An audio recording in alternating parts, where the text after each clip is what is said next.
I'm Daniel Marin. Thank you so much for joining us for an in-depth look at the future of school funding in Texas as legislation to create education savings accounts reaches a critical point at the Texas Capitol.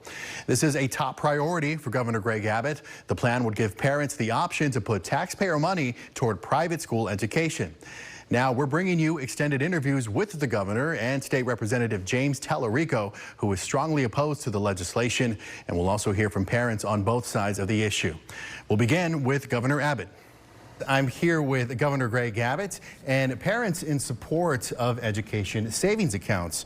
We have Monica Hess and her 7-year-old son Kenneth, Shanera Morrison and her 11-year-old son Gavin, and Celeste Green and her 7-year-old daughter Heike. Thank you all so much for being with us.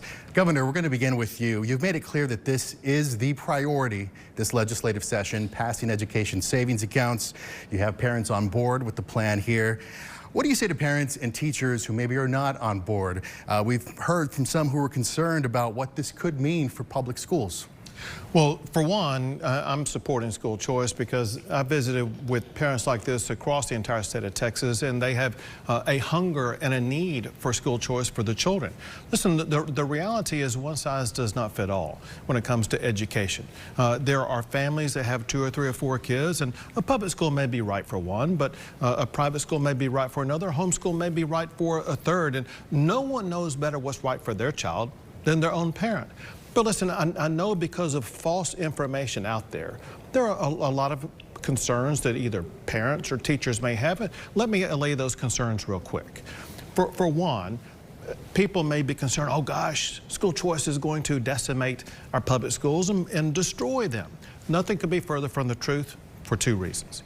One, we're going to fully fund public schools this session, providing more funding than ever before and a higher teacher pay raise than ever in the history of our state because we want the best teachers in our classrooms and our public schools. Second, we're going to have separate pots of money, one for public schools, one for school choice. We're not going to take a single penny from public schools to pay for school choice. And the last thing is this, the size of the program is smaller than the charter school program in the state of Texas. Charter schools haven't destroyed public schools, neither will school choice. Another way people should see this, and that is more than 30 states in the United States, they already have school choice, and it hasn't destroyed public schools in those states. And in fact, the state with the largest school choice program in the United States ranks #1 for public education in the United States. You can have both great public schools and good school choice. Brings me to my last point. My real goal here, in addition to helping these parents, is to put Texas on a pathway to being ranked #1 for educating our kids. Governor, I want to follow up on something you mentioned there, 2 pots of money. Why not just put the $1 billion into public schools? Many of them are financially strapped. Because we're going to be putting far more than $1 billion into public schools. As I mentioned earlier, we're going to be fully funding public schools. We will be providing the largest increase to public education than ever before. Per pupil funding will be at an all-time high. Teacher pay will be at an all-time high. So we will use all the funds necessary to ensure that we are fully funding public education and ensuring that our public schools will be competitive with private schools and with homeschools. Celeste, why are you on board with education savings accounts? Well, I have 5 kids. I am a 2nd-generation homeschooler. It all started back when I was a child in Oregon. We homeschooled there because homeschooling was illegal in Texas at that time, and we've come a long way. When my oldest son Joseph was in junior high, he experienced violence, and I was unable to resolve that, so I had to take him out of school. I also worked at that time as a forensic psychologist, and I was fortunate enough to be able to quit my job and homeschool him. There were no other school districts to transfer him to, and the local Catholic school didn't have any openings, so homeschooling was the only other option there. And so that was okay. I felt confident homeschooling my child, I felt confident with my ability to teach him, the education savings account would help us. Shanera, I want to come to you on the topic of the amount of money. $10,000 is roughly what it's going to be, could be if it passes. Is that enough money, do you think, for what you would like for your child? As I've said many times before, anything helps. Whether it's $1 or $50 or $10,000, anything towards my son's education is beneficial for me and for him. Governor, I want to come to you on this question of equity. The $10,000 might not really cover tuition at a lot of schools around the state, and a lot of cities around the state don't even have private options. What do you say to those parents? Well, again, that's a lot of false information that needs to be corrected, because the fact of the matter is I've researched the issue.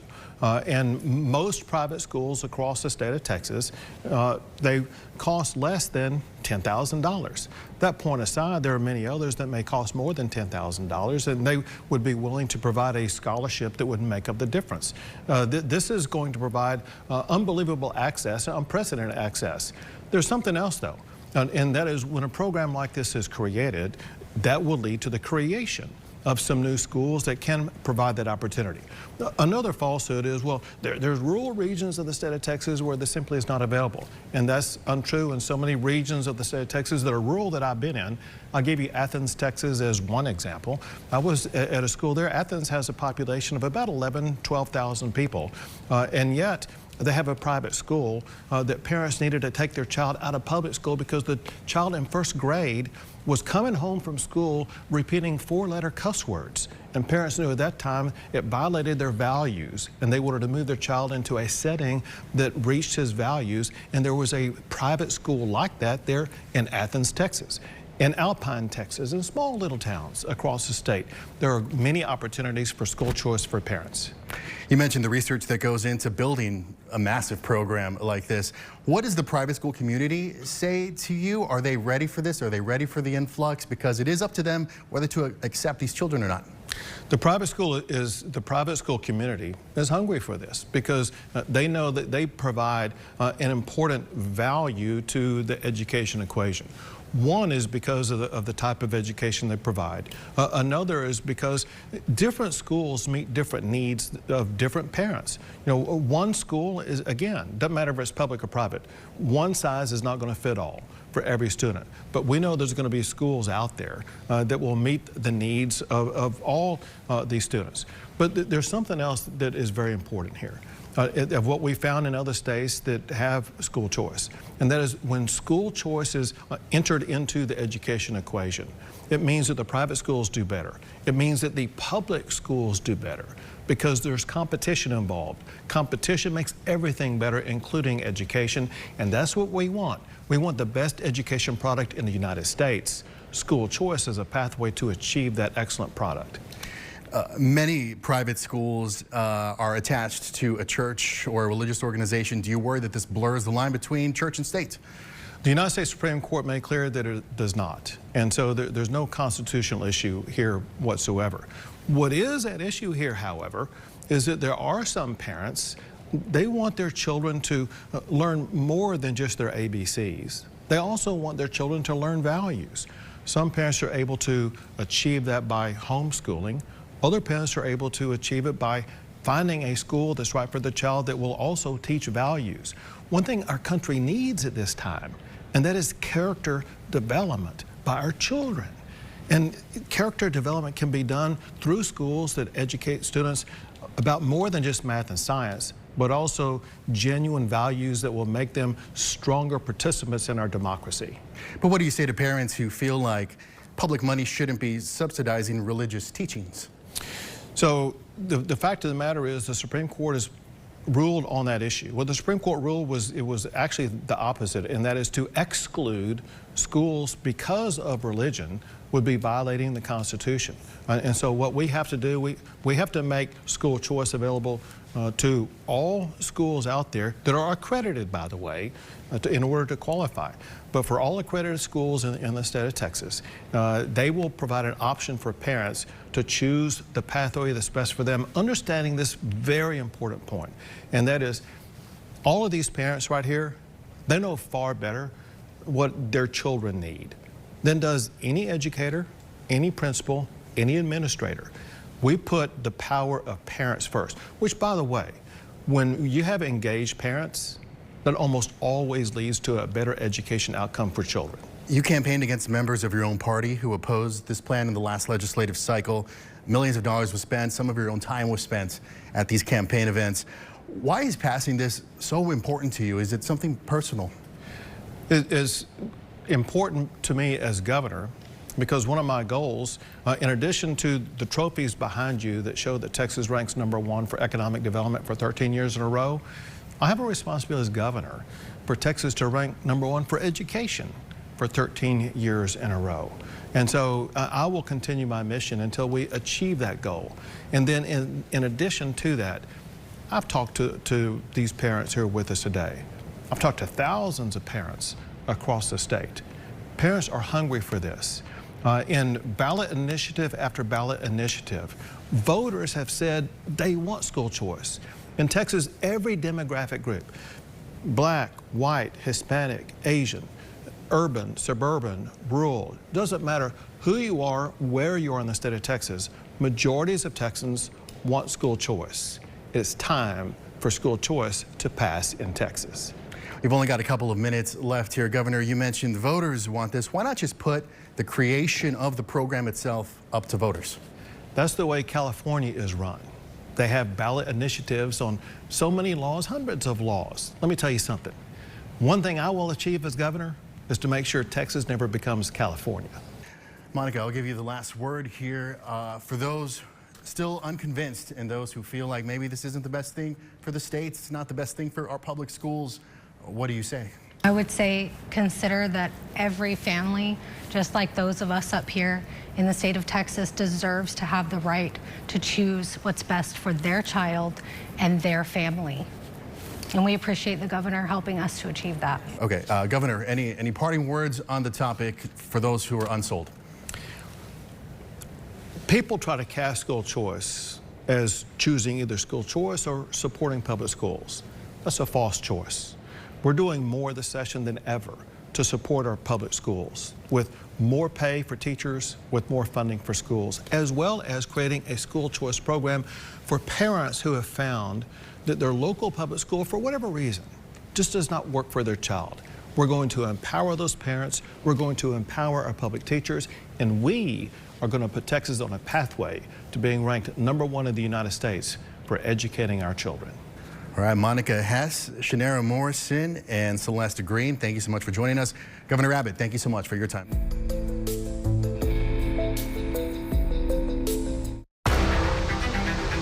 We could tell you what it's capable of, or you could find out for yourself. How we get there matters. Thinking of selling your house? I'm JR with SellToJR.com, and I'll buy your house as is. I'll give you a cash offer within 24 hours. SellToJR.com makes selling your home easy. We buy houses in any condition. We can work through any situation. With SellToJR.com, there are no strangers walking through your house, no closing costs, no commissions, and no repairs. Go to SellToJR.com for your free, no obligation cash offer. The Gloria Barron Prize for Young Heroes celebrated 25 inspiring young heroes in 2017. They're helping our world by providing solar energy to underprivileged communities, working to keep plastic pollution out of our oceans, distributing books to children in need, feeding the hungry, developing apps to improve access to medical care in developing countries. They are all around us, and these real-life examples of young people making a positive difference to the world inspire others to do the same. Teaching science to kids in low-income families, educating the public about bees and their plight, building homes for the homeless, planting urban gardens and harvesting them for the hungry, lobbying the government to recognize environmental rights, helping disabled kids play soccer. Are you making a difference in your community? Apply to the Barron Prize today by going to barronprize.org. That's barronprize.org. If you're getting medical treatment that prevents you from sleeping in a bed, come try the revolutionary Mac Zecliner at Gallery Furniture. A scientific sleep solution to help you sleep better every night. Sit great all day, sleep great all night. Mac Zecliner delivered free today. Driving the Nissan Rogue with Google built in is like the perfect assist. Hey Google, add basketball hoop to the shopping list. See why it's been named a Consumer Guide Best Buy for 11 years in a row. Drive the award-winning Nissan Rogue today. Get 2.9% APR for 36 months on Rogue, or get up to $3,750 total savings on Rogue Rock Creek. Congratulations, Victoria Chen, the 2025 Remarkable Woman of Houston. This is just such an honor. It's truly a pleasure to make such a difference in students' lives and show them there's more opportunities. Remarkable Women, presented by Walker, Texas Lawyer. We could tell you what it's capable of, or you could find out for yourself. How we get there matters.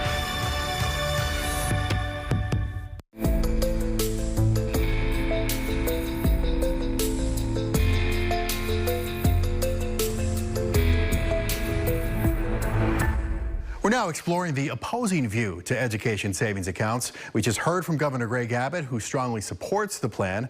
Now my extended interview with State Representative James Tallarico and concerned parents. We are joined by Texas State Representative James Tallarico, Democrat from House District 50. We also have Bree Rolfe, who works for a public school district and is also a former high school educator. Also joined by Alicia Markham, a trustee on a public school board, but also the parent of 2 children, an elementary school student and a middle school student. And we also have with us Linda Ramirez, who has 2 young students as well, and Yasmin Anderson, the parent of an 8th grader. Thank you so much all for joining us. Mr. Tallarico, we're going to begin with you, Representative. We heard from a group of parents who really like the idea of getting some help to provide their child the type of education that they feel is best for them. Can you explain your opposition to education savings accounts? Why not let parents just choose? Well, private school vouchers are a scam that will take our tax dollars out of our underfunded public schools and give those tax dollars to unaccountable private schools that primarily serve the wealthy few. Greg Abbott is calling this school choice, which sounds great. I think all of us are for school choice, but this is not school choice. It's the school's choice, because private schools can deny admission to any kid for any reason they want. So how is it choice when the private school has all the power? How is it choice when a majority of counties in the state of Texas don't have a single private school in them? How is it choice when private schools don't have to provide special education services or transportation? And how is it choice when the voucher doesn't even cover the full cost of tuition at most private schools in Texas? So, you know, I used to be a middle school teacher before I ran for office. I taught on the west side of San Antonio, which is one of the poorest zip codes in our state. If you gave my former students on the west side of San Antonio a $10,000 voucher, there's still no way they could afford a $20,000 a year tuition bill. But here's the catch. That wealthy family that is already sending their kid to a $20,000 a year private school, they're eligible for this program too. And so they're going to get a discount, a $10,000 discount at our expense. That's why I call vouchers welfare for the wealthy, and that's why I'm encouraging all Texans to call their representatives and tell them to reject this scam and fully fund our public schools. Proponents say that this isn't really taking money from public schools. They say, well, the governor has described it as 2 pots. I would imagine you don't agree with that? Yeah, I don't know what the governor's talking about. This is all from general revenue, which is all taxpayer funds. It's all coming from the same pot of money. And I have confirmed with the author of the bill that the $1 billion that we're putting toward private school tuition for wealthy families could be going to our underfunded neighborhood schools. And I just think that's an unconscionable, immoral decision when our schools are struggling to stay open as we speak. Yasmin, explain your opposition to education savings accounts. My daughter is in 8th grade, and because of public school and her access to special education services since 2nd grade, she is thriving. Her IEP outlines the way she learns and the accommodations that are needed to ensure her success. And without that document and without the supports of special education, she wouldn't be where she is today, and dare I say, she would not like school. And this would then lead her to stop going, push back, all of the things you see when students don't get what they need in a learning environment. It's that school to prison pipeline. So by taking this money, taxpayer dollars, and funneling it to the wealthy, instead of giving all Texans the right to education, it's completely absurd and wrong in my view. Alicia, you have dual roles as a school board member, also as a parent. What are your views? So I have 2 children who receive special education services. My oldest child is in 7th grade, and he has received services from the time he could be in early childhood special education at 3 years old. When it was time for him to enter kindergarten, I was a young mom, new to navigating the school system. He was my first child. And so I wanted to make sure that I looked at every option for him to make sure he was going to be set up for success. So of course I looked at our neighborhood public school, but I also went out and looked at charter schools and private schools. And I only looked at schools that promoted themselves as accepting children with disabilities. So some of the responses I heard back from those schools ranged from, we don't have the resources to support your child. We want our students to have potential in something, implying my child had no potential in anything. The charter school that we actually, through the lottery, won a seat in, brought in a regional director to convince us not to send our child there, and ended up telling us that if we chose to send him there, they would teach him in a room by himself. I know firsthand that these schools do choose who they want to attend. My child was rejected from every school that said they potentially would accept a child like him. I also heard responses of, you know, we do take children with disabilities, but not children like your son. So then that begs the question, well, what kind of child do you take? So I'm opposed because I know firsthand that these schools don't take children like my son, and most children who receive services, they don't have the resources and they're not going to go out and get them. My child has thrived in public school. Both of my children have thrived in public school. My older son is entering his teenage years, and even in a challenging time with a disability and entering teenage years, his campus and our district has gone to great lengths to make sure he has all the resources he needs to still be on a successful path. So I know public schools work. They have the resources. The money that could be funding our public schools, we're asking to subsidize private tuition with money that could be going into our public schools. So the reality is we have school choice in Texas. It already exists. But what we're asking is, do we want the taxpayers to subsidize private tuition for private schools that a majority of them are never going to be able to access? Representative Talarico, I wanted to ask you, you've spoken about your Christian faith. Many of these schools are going to be religious, so these private schools. What do you say to the parents who would like to send their child to a school that aligns with their faith? Well, no one's stopping them from sending their kid to a private school. We already have school choice in Texas. Not only can a parent choose to send their child to a private school, they can also choose a public charter school, or an early college high school, or a magnet school, or an academy, or a career and technical school, in addition to their neighborhood school. So we want options for parents. The question here is, where should our taxpayer dollars go? And we shouldn't send our taxpayer dollars to schools that aren't accountable to the taxpayers. Private schools don't have to follow the same rules. They don't have to accept the same students. They don't have to take the same test. And that's a problem for me as a lawmaker. Taxpayers of all kinds pay for our schools, and there needs to be transparency and accountability for those taxpayer funds.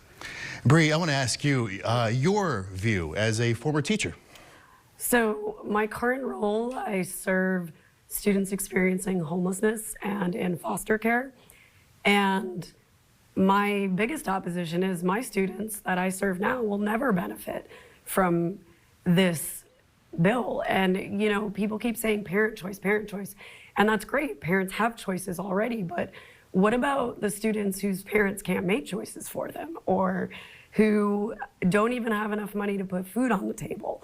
And in our public schools, I currently work out of a wonderful middle school where we work with social workers and support staff. And one of the things that when you take money from public schools, we lose all of our wraparound services and support for our most vulnerable students. And I've been a public educator in Texas for 17 years. I've worked in 2 different districts, and I have seen how public schools can be a place of magic and transformation for the most vulnerable students. And I have had the gift of watching that transformation. And most Texans do not want this bill bipartisan. There are people on both sides that don't want it. And if you fully fund our public schools, we can do great things. And we haven't had a basic allotment increase since 2019. This budget surplus is them taking money from our public schools. And they need to put it back into the communities so we can have community schools that thrive and become places that are safe and nourishing for our students. Linda, I've seen you nodding your head. Where does your opposition to education savings accounts come from? So I'm not from US, so basically the country I'm from, that we only fund public school. So this is really weird things for me, first thing. And then the second thing is because my kids are in public school, they also need special ed support. So and then my school district is like majority of kids are from Title I, so they need all the resources they can get. And then, but however, our school superintendent just announced that we are on 13 million deficit on the financial budget. So when every school district don't have enough money, and then we are still funding private school, I don't know the math. It's not working for me at all. Representative, the governor mentioned that he feels competition makes everything better in terms of public school and private school. Your response to that? I like competition, but only when it's fair. Private schools don't have to follow the same rules, don't have to take the same tests, don't have to accept the same students. It's like a football game where one team has unlimited timeouts and 12 guys on the field. So we can have competition, but it's got to be a level playing field. I do want to pick up on what was already mentioned. There is bipartisan opposition to this voucher scam. Republicans and Democrats oppose this scam. The only people who are for it is Greg Abbott and his billionaire megadonors. Jeff Yass, an out-of-state billionaire, gave Greg Abbott $12 million last year to pass this scam so that they can privatize our schools and make money off of our kids. So we've all got to come together, regardless of our political party, regardless of our region, regardless of our background, to reject this billionaire scam and fully fund our neighborhood schools. We're running out of time here. Representative Tallarico, I'll leave the last word to you. What would you say to those still on the fence, still undecided? How would you persuade them? Don't take our word for it. Go look at the other states that have tried these private school voucher scams. They tried it in Arizona, and it blew a giant hole in their state budget. It grew in cost year after year, and it bankrupted their public education budget. They did it in Florida, and 70% of the users were wealthier families who already had their kids in private school. They did it in Indiana, and the private schools just raised their tuition and profited off the taxpayers. So we don't want this scam in Texas. This is going to be on the House floor on Wednesday. We need Texans to show up. We need Texans to call their state reps and their state senators and their governor and tell them to reject this scam and fully fund our neighborhood schools. All right. Thank you very much to all of you. Thank you. Thank you. Thank you. Thank you so much for joining us for Texas Education Funding the Future. I'm Daniel Marin. Take care.